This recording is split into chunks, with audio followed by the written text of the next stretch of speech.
answer any questions I can. Hope you had a good Christmas. Thanks for the holiday. In here. Yeah, pretty much. Short week. Players had yesterday off. We let the coaches sleep in a little bit after Christmas with their kids, and spent most of yesterday and last night getting ready for our last game. It's a real challenge for us. What do you feel about the way that your rookie tackles played? Pretty good. We're really pleased with those two guys. I know Pro Football Focus has some statistics that aren't always positive, but they played very good. Not just pass protecting, run blocking, handling the audibles. We've seen a lot of progress there. What are the big challenges? Obviously, the emotional night Monday night to go from that and having get the guys back up for another game. What are the challenges of that? You just put the Kansas City cheap tape on it. They realize that Kansas City's leading the division, has a chance to lock up home field. They've got a very talented football team, best record in football, I believe. And we also know that we didn't turn the ball over 3 or 4 times last time. We were right in there with them in the fourth quarter. So I think we're excited to finish the season with as much authority as we can. And I'm really proud of the way our guys have been playing. With it being a divisional opponent on Sunday and also the head start that your coaching staff got last week preparing for the Chiefs, how helpful was those two things just to be set in a short week for this game? Yeah, it was helpful, but we've had so many changes on our roster, we need another week to get ready. Last week we didn't have Hurst, we didn't have our starting corners. We're still getting good, ready to play right guard. So we still are in a transition mode. We moved Gilchrist to nickel. If you watch a game the other day, he played a fair amount there. So a lot of moving parts right now. The Chiefs are formidable, as you know. There's one play where Carl Joseph got called for a penalty where he really hit somebody good, and then Gilchrist had another one along the sideline where he really laid somebody out. How difficult is it to coach defensive backs now with the way the rules are, where they can still go out and be aggressive and be a force? I think it's a lot easier. I think we've done a good job for the most part trying to keep the helmet out of tackling. It's a cliche around the league now. And if you lead with your helmet or the crown of your helmet, you're going to be fouled. You're going to be fined. And hitting and hard hitting is a sign of a good football team. That's how you get the ball back. That's how you knock the ball loose. But there's an etiquette, I think, that everybody is learning how to play with. And if you're not playing with that type of etiquette, you're going to be flagged and fined. But we do really take pride in being a hard-hitting football team, and your safeties usually have to lead the charge there. We've got some guys that are really hitting you. What's been the biggest difference for Carl the last few weeks? I think he's just feeling the defense now. I think he's learning a new defense, no different than Derek Carr. You talk about Carr learning a new offense. It's tough on a safety now. He's got to be the quarterback back there. He's been playing with different nickels, different middle linebackers.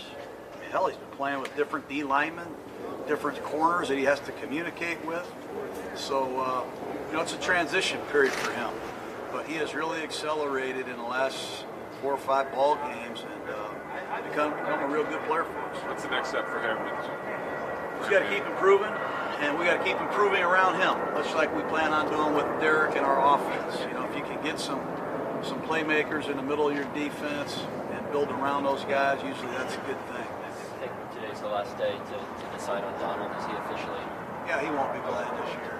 Hopefully he can get himself back in great shape, which I expect him to, and hopefully be a part of this in the future. How do you think Nick Nelson did on the outside? Pretty good. I think he did all right. I think he, got to continue to improve. He needs reps. He needs snaps. We've been moving him around with the injuries. It's tough on him as well.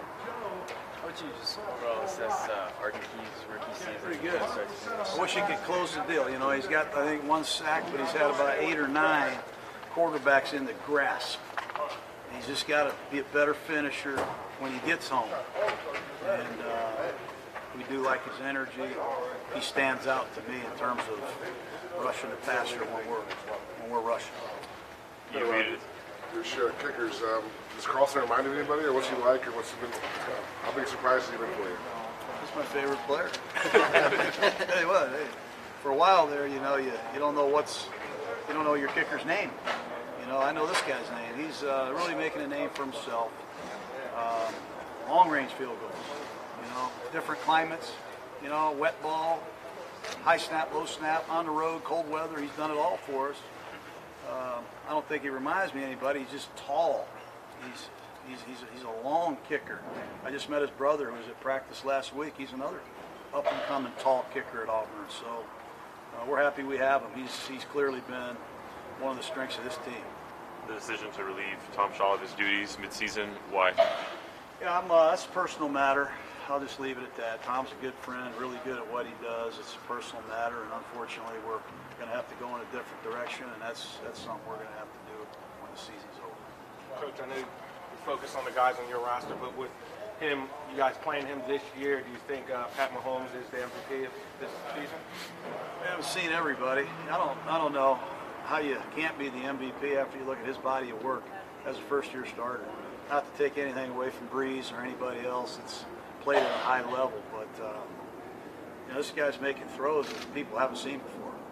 You know, and come closing in on 50 touchdown passes in your first year as a starter. That's quite amazing. And he's taking care of the ball, and he's won games for his team. So if I did have a vote, I would probably stand here in front of these microphones and say I'd vote for him. As much as Jordy's been a help in the receivers room all year, really gotten involved the last 4 weeks, catching the ball. I mean, how big is that to the offense to be able to have him out there? He's a good player. He's as good a player as you'll ever get a chance to coach. He's so instinctive, so smart, so versatile, and so team-oriented. That's why he's here. You know, I think he's got close to 30 catches in the last 4 games. He's healthy. He's learned our offense. He's learned how to play anywhere on the line. And third down, any down, he's still a really good quality wide receiver. All right, guys. Thank you very much. All right, fellas. Have a good one.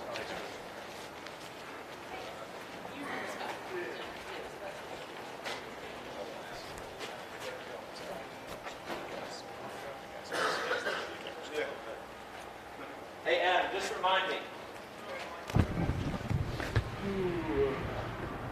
Here comes some crowing about the Lakers. Y'all see that Laker game? All right. Merry Christmas. Nothing. What do you think the reason is, if there is one that you can point for Jordy getting more involved and putting up some more numbers the past couple of weeks? Oh man, one is trust, timing. You know, it always takes time to build that. You know, it was like with Jared last year. You know, it took us some time. Anytime you get new receivers and they're going to be a focal point, it does take a little time.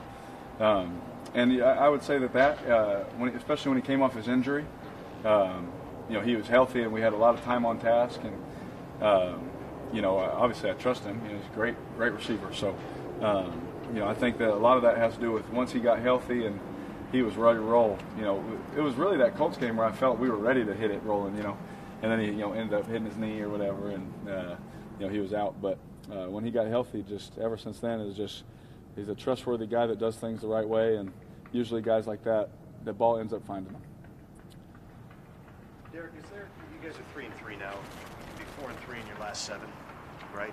After the way things started, is there a sense of sort of personal pride you take in kind of pulling this team out of where you were a few weeks back and being able to finish as strong as you have? Well, yeah, you know, how it started was hard, you know, especially with the expectation of coach coming and you know, us having a lot of talented players and all that is cool, but you got to know the system. You got to play together. You got to bring a team together, and it took us a little longer than we'd like to, but absolutely, you want to finish strong. And there's still some of those losses there where we felt like, man, if we just did one thing here or there, you know, we felt like we were in those games, could have won them, you know. And you know, so we definitely feel like we're playing good football. I think I've said that a few weeks now. We feel like we're playing good football, and really all 3 phases. It takes all 3 to win, you know. And you know, I think this game that we just played, I mean, the way we ran the ball, defense, special teams, it was awesome, you know. It was nice to sit there and you know, be able to enjoy that, you know, and watch our team come together and win a big game, you know, against a team that was just in the playoff hunt, you know. And you know, so it was good to see. So if we could finish off, obviously we want to win this game. You know, we're prepared. We don't have any more after this. You know, they do, you know, and that's cool. But, you know, we don't. And, you know, I miss football too much to not go out there and give it my all, you know. And so we're excited to play them. It'll be a great opportunity against a really good football team, and hopefully we can finish with a win. Von Miller didn't have a single tackle in that game. Yeah. And what do you think, can you say about the play of your rookie tackles in that game? Yeah, I definitely, they played their hearts out. They did a great job. And, Von, he impacted the game. He impacts the game with just standing on the field. You know what I mean? With certain calls or certain this, he's a Hall of Famer. But the fact that he didn't, get a sack or, anything like that, that's a testament to the O-line. Tight ends helping, chipping him, running backs, chipping him. It takes a team effort, and it's something that we talked about before. I think this time last week we have to be able to control Chubb and Vaughn to win the football game. And we did a decent job of that and ended up getting the win. Big was it for those two guys you ran it more than you passed it. They were delivering blows instead of sitting back and waiting. Yes, it was huge. It was a game. Obviously, we talked about, too, the conditions and the team we were playing. We knew we were going to have to run the football. And, it's not easy to throw against them, and we knew that. So the fact that we could run it and run it efficiently, and then when we had to throw it, we were efficient in our pass game, that's a recipe for winning. I'm cool with stats, but I'd rather win any day. So I'll take what we did against the Broncos this past game than throwing for 300 and losing a game. The way that we played football, complimentary, running the ball, just tiring them out. I think our O-line, it really helped them, getting their pads low and coming off football. I think it was good for them. This run you've had without interceptions, do you think about it at all if there's some this guy's kind of covered, maybe I don't want to ruin my streak here? Not during the game. As a human, it flashes through your head like on Friday, you're like, okay, all right, stop thinking about it, But during the game, no. During the game, because obviously I hit a DB in the chest in Cincinnati. Stuff happens, man. You know what I mean? Stuff happens. So a lot of things. I remember Tom Brady talking about it when he was doing his little streak, and he said a lot of things have to go right, for that kind of stuff to happen. So it's not all me, but during the game, I don't think about it, to be honest with you. All set, guys? Yeah, you feel like it was less than a month ago. Do you feel like you guys took anything out of the way that you played the Chiefs the first time? And was that sort of a reaffirming game for this team, just with how close it was getting their record and how things were going coming in? Yeah, I think the thing that we took away from playing them before is we turned the ball over too much. We put the ball on the ground. We gave 3 away. I gave one up that could have been another turnover and on a strip fumble. Obviously, those are tough, but it is what it is. You can't put the ball on the ground, and we got to do a good job of taking care of the football. And then we feel like if we take care of the ball, we feel like any team that we play, we could beat them. We've been playing good football. We're learning. Everyone's playing really well in the system. Everyone's just doing their job, and if we can do that, then we like our chances against anybody. And so I think the thing we took away is, man, if we just take care of the ball in that game, that's 3 more possessions where we could have had some more points. Derek, after all the emotion of Monday night and everybody sort of looking at for the finale at the Coliseum and this and that, how tough is it to come back 6 days later and get up to that same level emotionally? Oh, man. Anytime you play on Monday night, let alone maybe the last game in the Coliseum in front of your fans, last home game of the year, all of those things, those are heightened emotions no matter what. And I think that our job as professionals is to make sure that when we come in today, the way we're locked in, the way we're focused, is at that same level, because it's just a choice that each man has to make. And I think that we did a good job in the walkthrough. I think we're going to do a good job at practice, and as long as we maintain that through the week, then we can keep that level. Last one. All right. Thanks, good. Guys. Thank y'all. Yep. Ooh. Budget cuts.